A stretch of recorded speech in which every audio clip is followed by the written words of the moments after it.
আসসালামু আলাইকুম। আশা করি সবাই ভালো আছেন। আপনারা এখানে যেটা দেখতে পাচ্ছেন এটা হচ্ছে অ্যাডভান্স ইলেকট্রিক্যাল মোটর ট্রেনার একটি সিস্টেম। এখান থেকে আমরা ডিসি মোটর জেনারেটর কীভাবে পরিচালনা করতে হয় সেই সম্পর্কে এবং প্র্যাকটিস করতে পারবো, এবং সিনক্রোনাইজ মোটর কিভাবে সিনক্রোনাইজ করতে হয় একটি জেনারেটরকে।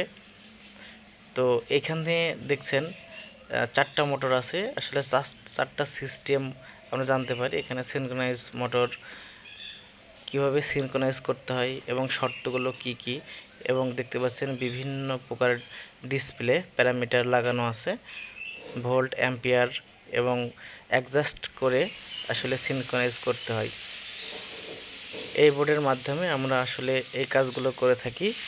আশা করি সবাই বুঝতে পারছেন। এবং এই যে কেবল দিয়ে কানেকশন করতে হয়, এই কানেকশনের মাধ্যমে সাপ্লাই পাই, এবং এই সাপ্লাই থেকেই আমরা বিভিন্ন যে প্র্যাকটিসগুলো করতে পারি, যেটা ইচ্ছে সেটাই করতে পারি। তো দেখতে পাচ্ছেন এই বোর্ডটি, এবং এটা খুব গুরুত্বপূর্ণ একটি